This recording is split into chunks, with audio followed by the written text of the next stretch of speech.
وبيننا وأهلنا وأسرافنا وشيوخنا ورجالنا نبتدئ بمجالسهم وقراءتهم وتدرسهم الله يجعل نيتنا في نيتهم وأعمالنا في أعمالهم على هدي وكل صلاة إلى حضرة النبي محمد صلى الله عليه وسلم والفاتحة.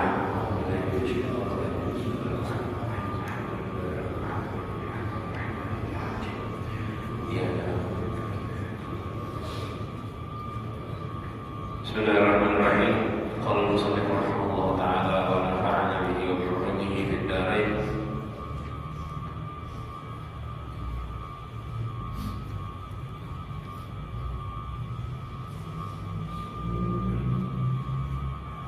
An Anas radhiyallahu anhu qala dakhala an-nabiy sallallahu alaihi wasallam al-masjid فإذا حبل ممدود بين الساريتين فقال ما هذا الحبل؟ قالوا هذا حبل لزينب فإذا فترت تعلقت به فقال النبي صلى الله عليه وسلم حلوه ليصلي أحدكم نشاطه فإذا فتر فليرقد. متفق عليه.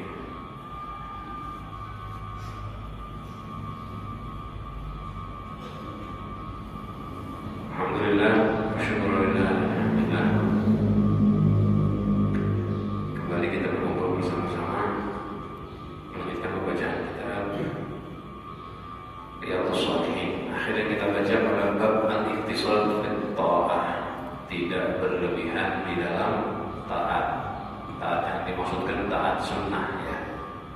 Dan kalimat berlebihan sudah kita bahas, melakukan sesuatu yang tubuh kita tidak mampu mengerjakannya. Jadi bukan banyak taat, bukan. Kalau banyak taat bagus, harus. Jadi melakukan ketaatan yang tubuh kita sendiri nggak mampu melakukannya, di luar kemampuan diri kita. Ini contohnya sekarang.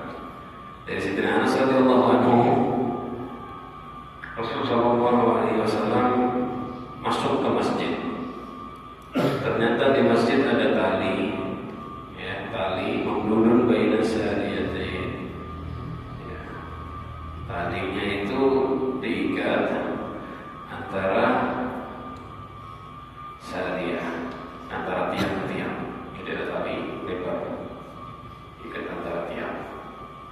Lalu Rasul tanya, tali apa ini? Mana ada hablu? Tali apa ini? Terus dijawab sama sebagian sahabat, mereka mengatakan, ada hablun li Zainab, ini tali milik Zainab. Jadi tidak ada penjelasan Zainabnya siapa ya. Ada yang bilang Zainab binti Jahsy, ada yang bilang bukan. Jadi Zainab ini sholat di sini ya Rasulullah. Fa idza fatarat ta'allaqat bihi. Dia sholat, kalau dia sudah lemas, capek, letih, antuk, gantungan sama tali tadi, pegangan tali.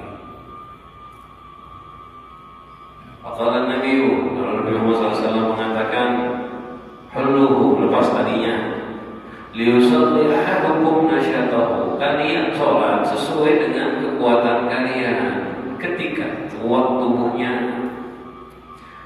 Wa idza fatara falyaqut, kalau badannya udah enggak kuat, lemah, tidurlah kalian. Nah ini contohnya, ini berlebihan. Badan udah enggak kuat berdiri, ya udah tidur. Sudah tidur. Nanti bangun seger, lanjut sholat lagi. Jangan masih ngantuk, gantungan tali. Nah ini yang dimaksud berlebihan. Nah ini bukan kayak kita ya. Lain, malasnya kita beda sama ini. Badan saya nggak mampu, kenapa? Capek, pegel. Kalau masih bisa berdiri masih mampu ya. Namanya sholat memang capek. Godaannya setan dan hawa nafsu. Jangan nanti kayak gini dijadikan dalil. Ulun kan usah tarawih gitu. Tarawih capek 20 rakaat. Kata Rasulullah, kalau capek tidur aja. Bukan begitu maksudnya. Kalau berlebihan. Jadi maksudnya dia mulai pada tidur. Malam sudah ngantuk, nggak bisa berdiri, tetap pegangan tali. ini yang namanya berlebihan. Lihat ya, bagaimana ibadahnya sahabat ya. Ini perempuan loh hadirin. I'tikaf di masjid sampai kayak gini. Makanya bab ini sebetulnya pantasnya disampaikan kepada para sahabat, para tabi'in, orang-orang saleh. Kalau kita memang dasarnya malas, jadi tidak perlu sebetulnya belajar bab ini. Memang sholat waktu tidur berbahaya ya hadirin ya. Sholat doa waktu tidur berbahaya, kurang bagus. Satu, sudah jelas, ya mungkin bisa khusyuk karena kita ngantuk. Dua, bacaan kita nanti rawan salah. Seperti contoh di riwayat selanjutnya dari Sayyidina Aisyah radhiyallahu anha, Rasulullah menjelaskan bahayanya orang baca sadar dalam keadaan mengantuk. Anna Rasulullah SAW Rasulullah SAW bersabda, "Idza na'asa ahadukum wa huwa yusalli falyarqud hatta yadhhaba anhu an-nawm." Jika mengantuk salah seorang dari kalian sedangkan dia lagi sholat, artinya sholat sunnah malam ngantuk, falyarqud, stop sholatnya, percepat ya. Bukan stop langsung berhenti di tengah-tengah, langsung aja ruku sujud, jangan diperpanjang sholatnya. Tidur. Kalau belum sholat ya udah, kalau usah sholat sunnah langsung tidur. Kalau tengah-tengah sholat cepatkan sholatnya, selesaikan sholatnya, lalu tidur. Sampai kapan? Hatta yadhhaba anhu an-nawm, sampai ngantuknya hilang, sampai segar. Fa inna ahadakum idza shalla wa huwa na'isun, karena sesungguhnya kalian itu kalau sholat dalam keadaan mengantuk, la yadri, kalian tidak tahu, la'allahu yadhabu yastaghfiruh yasubbu nafsah, dia tidak tahu. Padahal tujuan niat la'allahu, barangkali niatnya yadhabu yastaghfiruh, untuk istighfar, berdoa, memohon ampun, wa yasubbu nafsah, maka ternyata malah mencaci dirinya.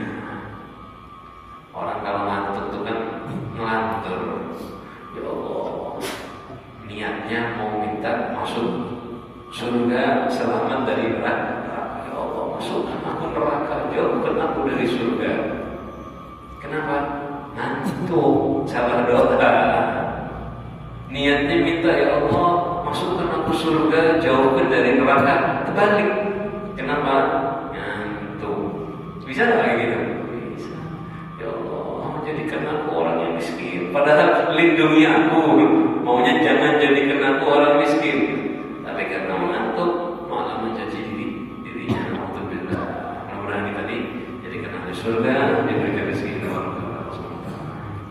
Nah, jadi hati-hati ya. Ini bukan cuma sholat saja, doa pun begitu. Doa seperti itu, perhatikan jangan sembarangan doa. Memang Allah SWT itu Maha tahu isi hati dia. Berarti kalau orang sholat doa bahaya dong. Misalnya, ya memang nggak bagus kalau dengan kelalaian. Salah doa, kayak tadi kan sudah ngantuk dipaksain sholat, akhirnya doanya salah, malah mencaci dirinya, akhirnya membahayakan dirinya, jelek karena kita lalai. Tapi kalau orang nggak sengaja, ya contoh, saya mungkin barangkali pernah, atau saya pernah mendengar orang dia doa salah, ya Allah, masukkan aku ke neraka. Padahal tujuannya selamatkan dari neraka, misalnya.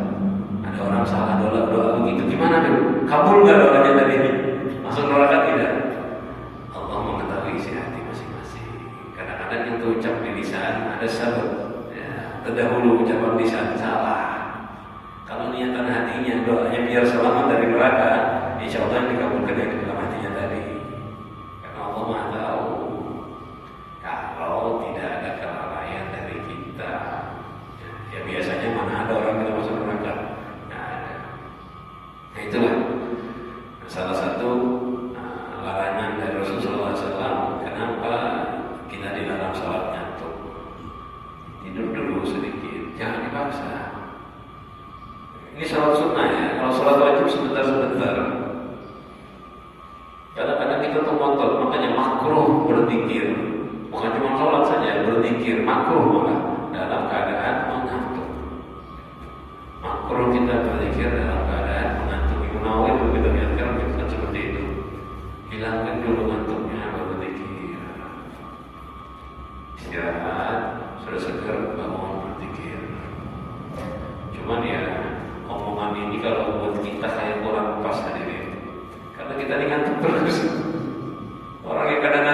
masjid dikir langsung ngantuk kok.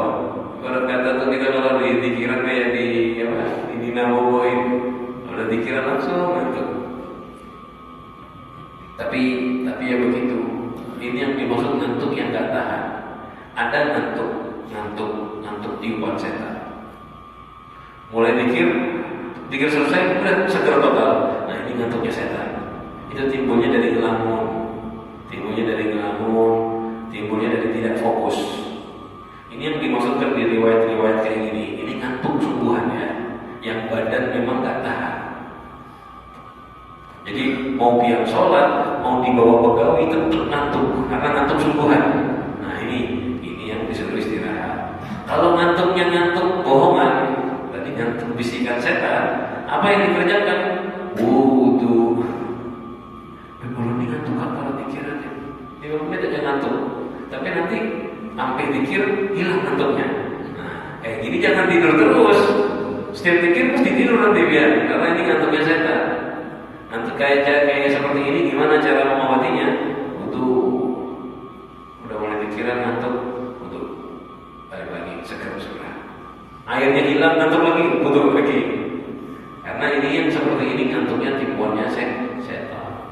Nah yang ini maksud kayak hadis sendiri ini ngantuk semua. Jadi besok berpikir ngantuk, bubar pikir ya tetap ngantuk. Memang karena badan benar-benar perlu tidur. Dan maksud Rasulullah seperti itu ya. Kalau kita turuti semua ngantuk tidur, nggak ada sholatnya kita. Sedikit-sedikit ngantuk. Biar ya, subhanallah. Rasulullah SAW perhatian sama kita.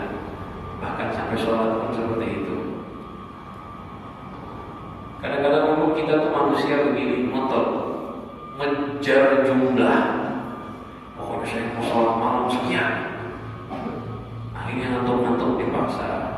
Hadirin, agama Islam itu menyembah dari hati. Ini yang perlu kita perhatikan. Kita tuh bukan agama kuantitas, tapi agama kualitas, bahasanya begitu. Dalam ibadah itu yang kita lihat bukan jumlahnya saja, tapi kualitasnya juga. Dan yang lebih diutamakan kualitas dulu baru jumlah. Cuma prosesnya manusia itu pertama melihat jumlah dulu baru melihat kualitas. Salah. Kita lihat kualitasnya baru diperbanyak jumlahnya. Kayak sholat sunnah. Saya sholat sunnah tahajud bagusnya berapa rakaat? Sering jadi pertanyaan begitu kan. Bagusnya berapa rakaat? 2 rakaat. Tapi yang bagus kualitasnya. Sudah baik baru tambahin lagi. Jangan seperti barang-barang dagangan, barang-barang KW, jumlahnya banyak, harganya murah. Kita harusnya fokus kayak barang-barang mahal. Satu aja, tapi yang bagus kualitasnya. Kita di umur terbatas hadirin. Umur kita terbatas. Ibarat kata gini, ya kalau punya lemari,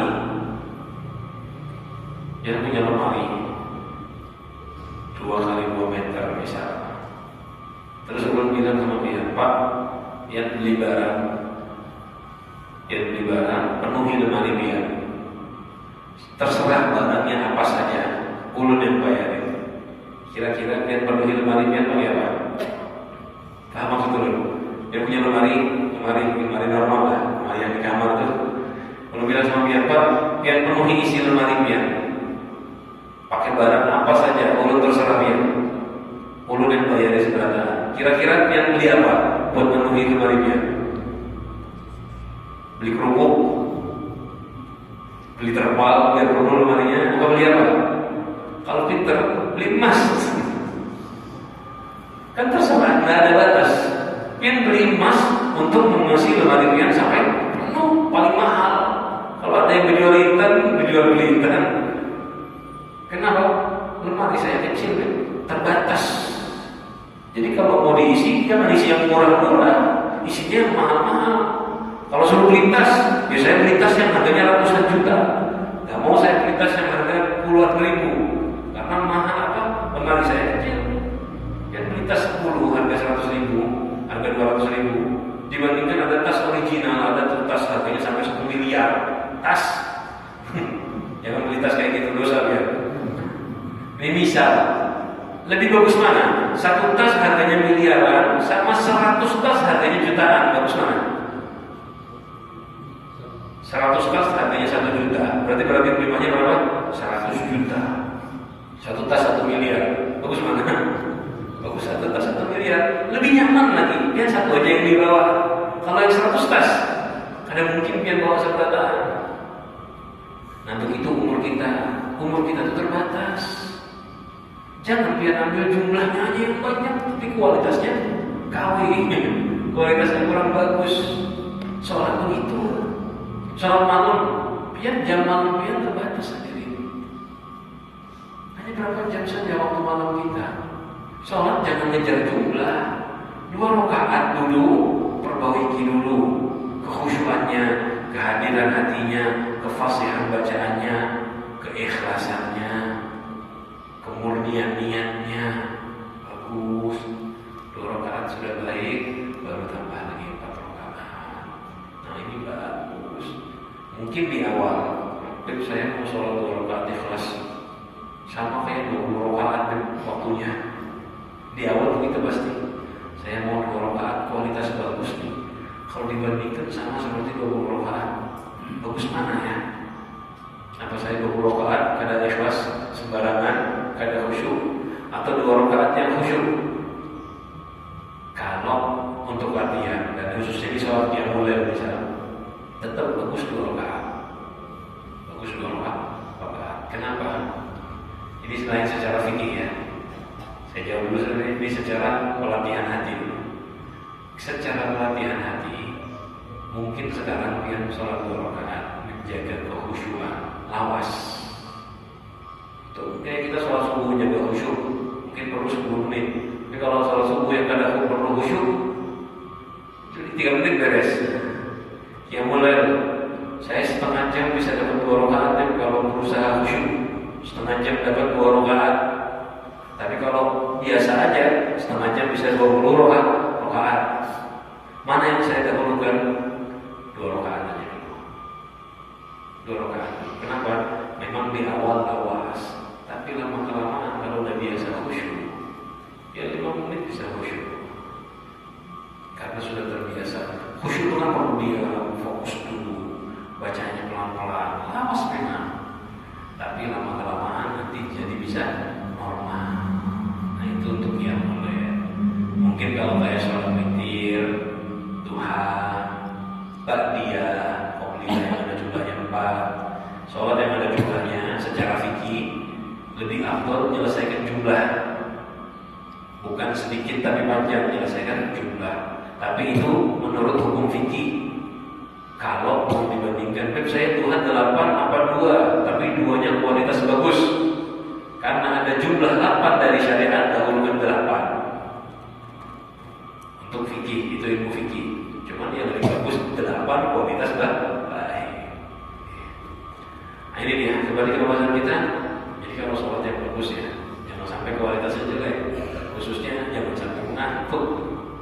Karena bahaya. Satu, kurang sopan kepada Allah Subhanahu wa Ta'ala. Biar ada bos biar mengantuk-antuk gini, kira-kira bos kayak apa? Sopan.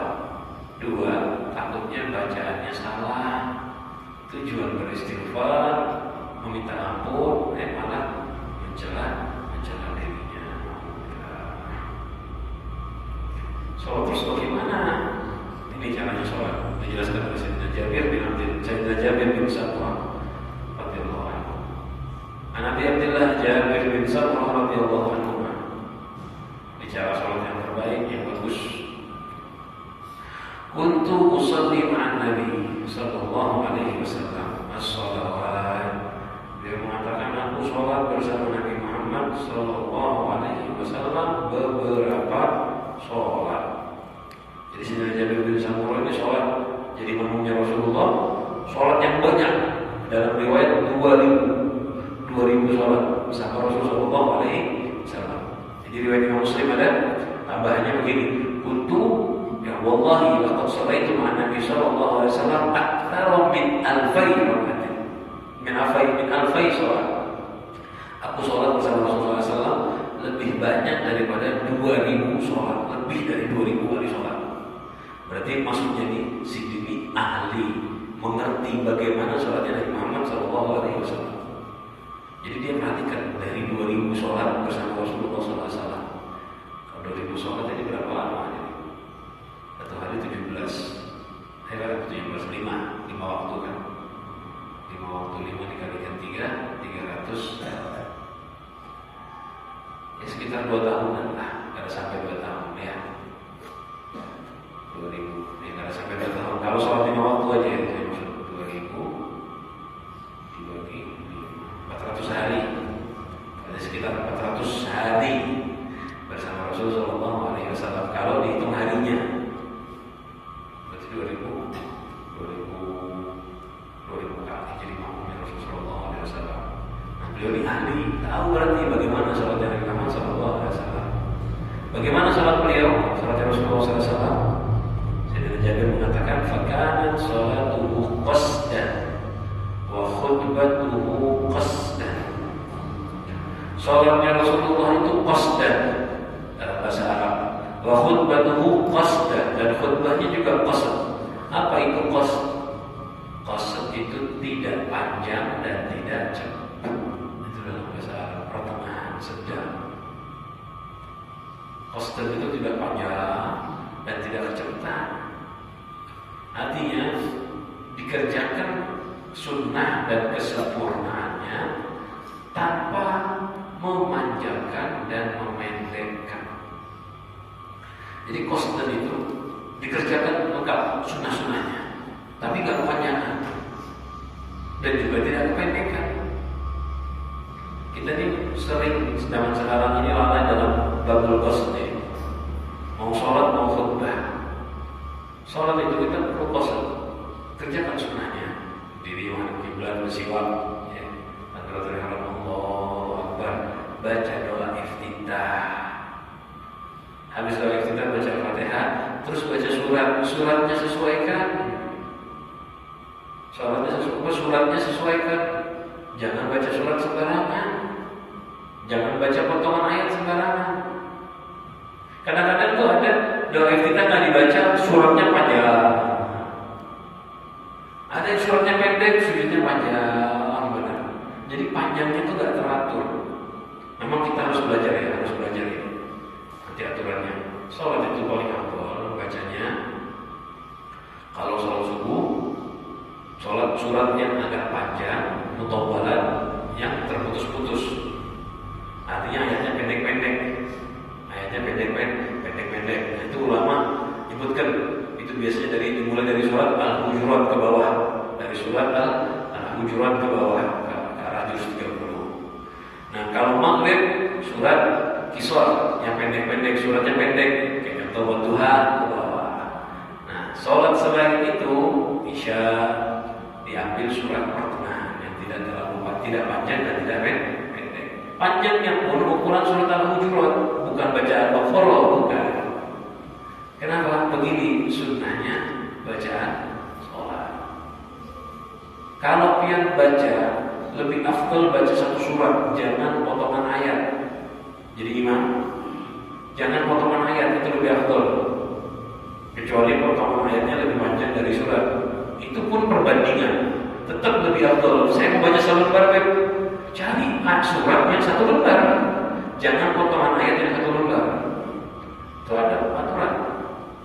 Kadang-kadang memang kita ini mungkin karena hafal Al-Quran merasa lebih enak baca potongan ayat. Silakan pas sholat sunnah seorang. Jangan pas jadi imam. Pas jadi imam baca surat sempurna. Kadang-kadang jadi imam pamer ayat potongan, pas sholat sendiri ya kita kafirun sama Allah. Nah itu bisa membuat kita tidak bagus niatnya. Ya biasanya begitu. Kalau yang mau yang hafal ingin menunjukkan kehafalannya, dia bacalah potongan surat yang aneh-aneh yang jarang dibaca. Biar apa? Biar orang tahu kalau kayak gitu ya percuma, nggak ada pahalanya. Ambil surat yang pas, ruku yang bagus, jangan kelawasan, jangan kependekan. Kalau tidak dulu di antara dua sujud sunnah secepatnya, jangan lawas-lawas. Kalau kelawasan malah bisa batal sholatnya. Sujud yang baik. Ya, Imam Ghazali jelaskan itu terjadi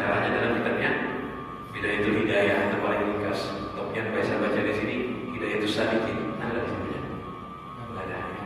Biasanya dibaca di Kalimantan itu Hidayatus Salikin, terjemahan Hidayah ringkasannya. Itu diajarkan tata cara sholat seperti Rasulullah Shallallahu Alaihi Wasallam. Jadi sholatnya qasd. Begitu juga khutbah beliau qasdan. Khutbahnya tidak terlalu lama, sesuai, pas. Sekiranya orang makan itu tidak kurang dan tidak kekenyangan. Jadi kalau disuguhi makanan kurang kan ada yang ganjel. Kalau dikasih makanan berlebihan ada habis. Begitu juga dalam sholat dan khutbah, ibarat kata makanan begitu. Rasul kalau khutbah nggak kurang. Artinya nggak kurang, sahabat itu sudah cukup dapat ilmunya lengkap, kanan kiri cukup pas. Jadi nggak perlu ada lagi yang dibahas dalam bab itu. Dengar, paham. Itu artinya tidak kurang, tidak lebih, tidak panjang, nggak buat yang mendengarkan sampai bosan, nggak membuat yang mendengarkan sampai bosan. Itulah khutbahnya Rasulullah Shallallahu Alaihi Wasallam. Makanya dicontohkan di kitab kalau khutbah Jumat seukuran surat Qaf dan surat Iqtarabat sama surat Jumat. Pendek, nggak panjang. Itu sebetulnya bukan khutbah Jumat saja. Ya, normalnya pengajiannya kayak gitu. Normalnya khutbahnya Rasulullah SAW seperti itu. Nah, kalau kayak kita ini kan pakai waktu. Sebentar juga sebetulnya kita sampai isyraq. Ya udah cukup. Jangan nanti ditambahin sampai jam 7 pagi. Baru juga pengajian. Atau mungkin ceramah biasanya kayak bulan Maulid, bulan Rajab. Jangan sampai berjam-jam. Kenapa? Ada kadang-kadang berburu dengarkan terus dari awal sampai akhir. Biasanya itu yang punya dengarkan bahasa basinya sama ceramah sama candaannya. Kita ini zaman sekarang khutbah tuh ilmunya sedikit, yang lawas tuh bahasa basi sama candaan. Alhamdulillah pembukaan. Yang saya hormati bapak ini, bapak itu, ibu ini, ibu itu sudah 10 menit sudah kadang-kadang. Candanya berapa? Hadisnya kadang 2, ayatnya 1. Bahasa canda yang banyak. Nah itu sebetulnya bukan tempatnya. Makanya Rasul mengatakan khutbah itu qasdan.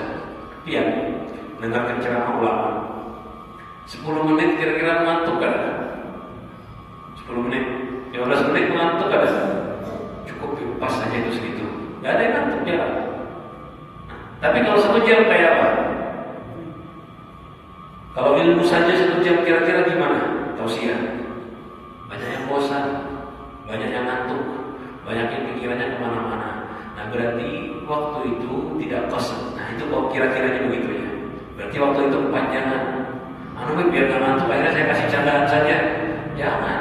Biar gak ngantuk bukan dikasih candaan, tapi biar gak ngantuk dikurangi waktunya. Misal 1 jam ngantuk, cari setengah jam yang gak ngantuk. Setengah jam yang tidak mengantuk. Kenapa? Biar orang fokus sama ilmu. Cuma diamali juga ya. Udah bikin 10 menit tetap ngantuk juga. Nah ini Imam Nawawi menyebutkan memang qasd ini penting sekali. Dan ini membuat segala-galanya berjalan dengan syariat. Kayak tadi saya kayak contoh sholat dan khutbah. Kalau kepanjangan hilang kekhusyuannya. Khutbah kepanjangan, ceramah kepanjangan, hilang kefokusan hadirin. Nah kalau sudah hilang fokus, akhirnya timbul sesuatu yang tidak pantas. Apa itu yang tidak pantas? Pertama, dari yang dengarkan tuh, dari yang dengarkan ngomong sendiri, dari yang mendengarkan tadi nggak fokus sama sekali kemana-mana, rame sendiri. Kenapa? Kepanjangan. Akhirnya karena yang hadir gak fokus, kepanjangan, yang ceramah pun mulai gak enak. Timbullah dia mencari cara, gimana caranya biar yang hadir mendengarkan saya. Nah, banyak cara-cara salah yang diambil, biar orang fokus diajak bercanda ini. Nah, itulah jalan pintas yang salah.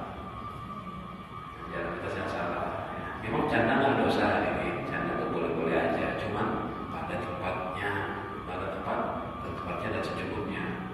Ini seharusnya begitu. Cuma kayak kita di akhir zaman ini susah. Kayak saya bilang tadi ya, ceramah 10 menit aja orang-orang udah bosan. Apalagi setengah jam, 1 jam. Memang kalau belajar kayak sekarang ini kan kita baca kitab aman. Kita nggak perlu bercanda, alhamdulillah. Ya biar fokus saja. Biasanya tuh kalau sudah orang banyak yang datang bukan orang yang suka mengaji saja, yang datang orang yang karena terpaksa sampingnya acara harus datang. Nah yang kayak gini ini yang biasanya menuntut canda dan main-main. Cuma kita harus tahu batasan. Intinya kembali ke pembahasan kita. Jadi entah itu sholat, entah itu mengajar. Sholat ya jadi imam. Sholat yang dimaksud sholat jadi imam. Qasdan pertengahan, sempurnakan dan jangan terlalu lama. Itu kalimat qasd. Bahasanya gini, bisa dibilang qasdan, tidak terlalu panjang dan tidak terlalu pendek. Lebih enak lagi dibilang sempurna aturan tanpa terlalu panjang. Nah ini yang disebutkan Syekh Muhammad bin Alam. Syekh Muhammad bin Alam bilang apa itu qasdan? Ya'ti bimukammalatihi, ngerjakan kesempurnaannya, ya, walam yutawwil fihi, tapi tidak dipanjangkan. Artinya ngerjakan kesempurnaan sholat sunnahnya dikerjakan, tapi tidak panjang. Itu paling afdal, tidak kelawasan. Susah loh menemukan yang seperti ini. Imam yang kalau sholat pas, bacaannya kada terlalu panjang, sunnahnya dikerjakan, sulit. Sholatnya kada terlalu cepat, kada terlalu lawas, sunnah dan kesempurnaan sholat dijaga, sulit kecuali dia ahli fikih. Bahkan hafizul Quran pun sekalipun kalau tidak ahli fikih, ya bisa mengerjakan yang seperti ini. Memang sulit zaman sekarang.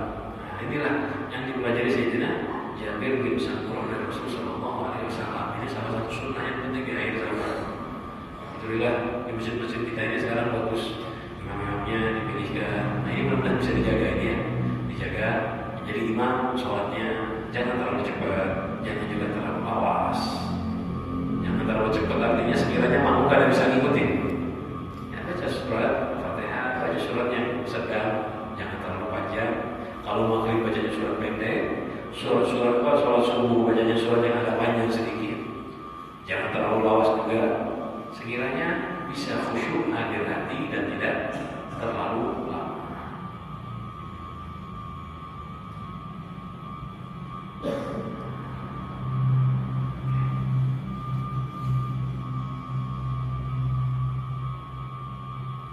Itu sholat Rasulullah SAW. Dari selanjutnya ini tentang panjang, tentang ceritanya Sayyidina Salman. Maka saya kira Abu Darda ya, sama Sayyidina Salman. Sayyidina Abu Darda yang dinasihati Sayyidina Salman Al-Farisi.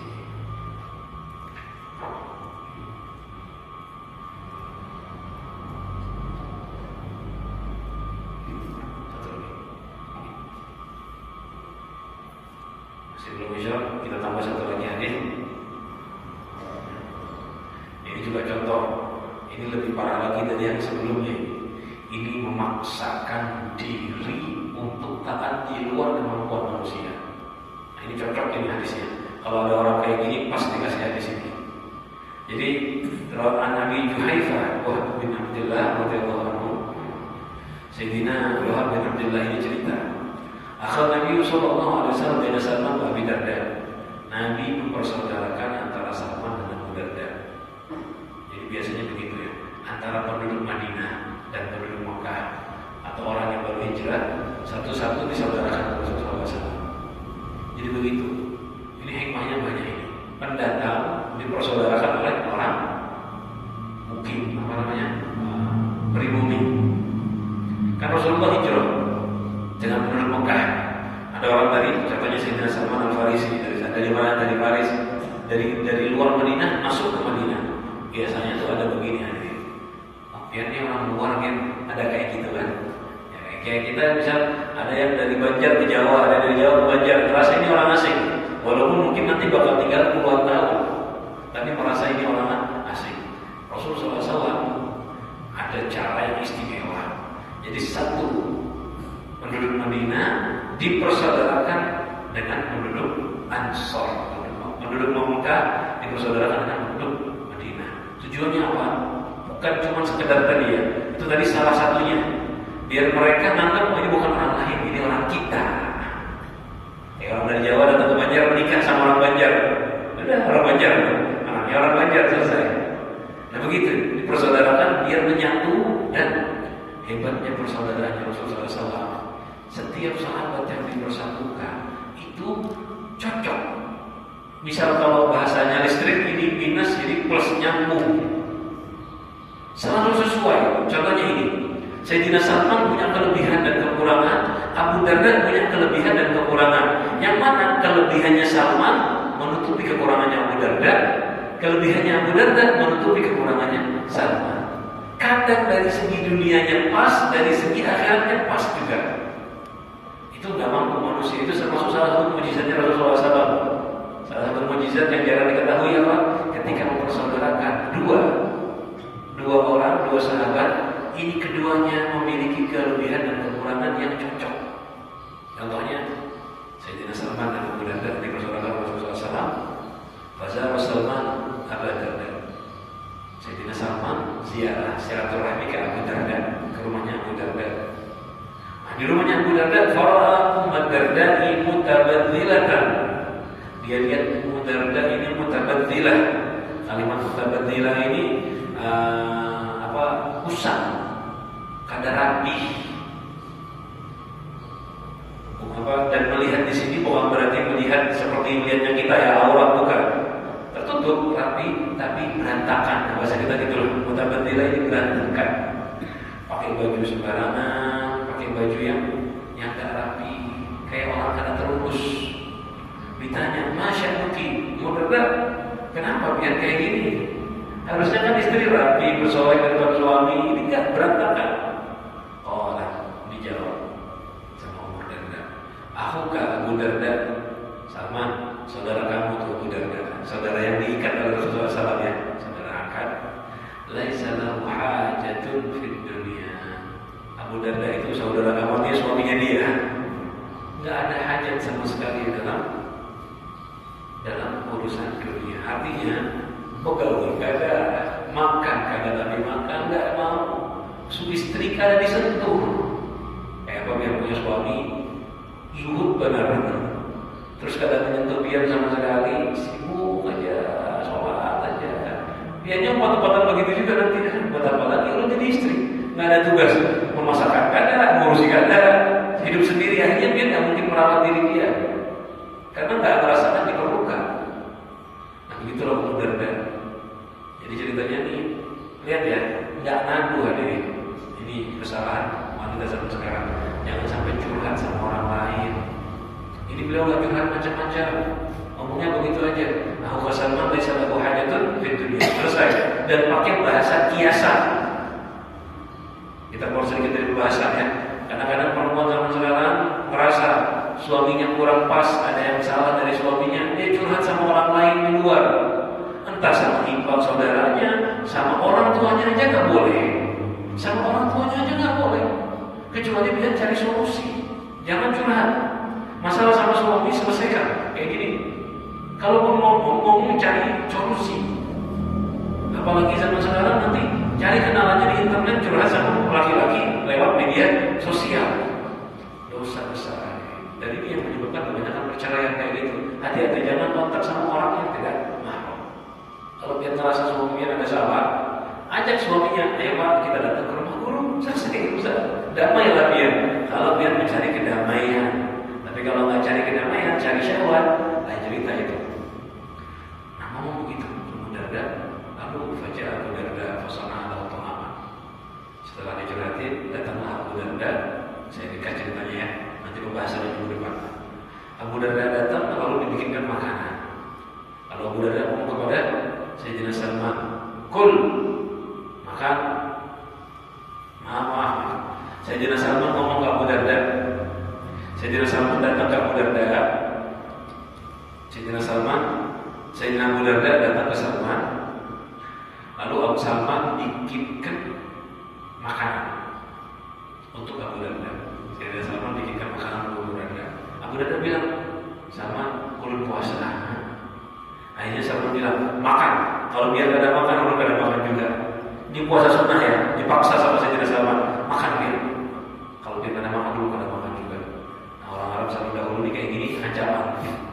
Ini supan kalau ditolak. Kalau biar gak ada makan, ulun gak ada makan. Adanya orang Arab itu, kalau begitu kan dibatalkan puasanya. Karena tahu tuan rumahnya sakit hati. Akhirnya terpaksa dibatalkan puasanya karena dia makan. Kalau makan ada itu dah Abu Darda yakum. Dan makan Abu Darda mau tidur, bangun mau sholat. Kata Sayyidina Salman tidur. Kalau dia kada tidur juga. Akhirnya tidurlah Abu Darda, dipaksa tidur. Ya. Pertengahan malam bangun Abu Darda mau sholat lagi. Ini belum tidur di awal ya. Pas tidur di tengah malam bangun. Kata Salman tidur lagi, jangan bangun. Kalau dia bangun, lu kan bangun juga nanti. Tidurlah Abu Darda sampai di akhir malam, sepertiga akhir waktu sahur. Kayak kita di jam 3 baru Salman, ayo sekarang kita bangun, kita sholat bareng-bareng. Sudah di siangnya makan, malamnya tidur ada. Lalu Salman bilang ke Abu Darda, inna li rabbika 'alaika haqqan. Tuhan punya hak atas diri kamu, punya hak ibadah kewajiban. Wa inna li nafsika 'alaika haqqan. Dan sesungguhnya jiwa tubuhmu punya hak. Badan kita ini perlu istirahat. Kalau nggak pernah istirahat sama sekali sakit. Wa inna wa li ahlika 'alaika haqqan. Dan sesungguhnya keluarga kamu juga punya hak. Istri punya hak atas diri kita. Ada waktu harus kita sisakan untuk istri dan anak. Fa'atikul ladhi haqqin haqqah. Berilah setiap pemilik hak-haknya masing-masing. Jalankan hak wajibnya Allah, jalankan hak diri kamu dengan istirahat sesaat, jalankan haknya keluarga. Lalu datang Rasulullah SAW diceritakan kejadian tadi. Rasul bilang, "Apa Nabi shadaqas Salman." Nabi bilang benar yang dilakukan Salman. Lihat ya, di sini Sayyidina Salman punya keahlian berpikir. Abu Darda punya keahlian ibadah.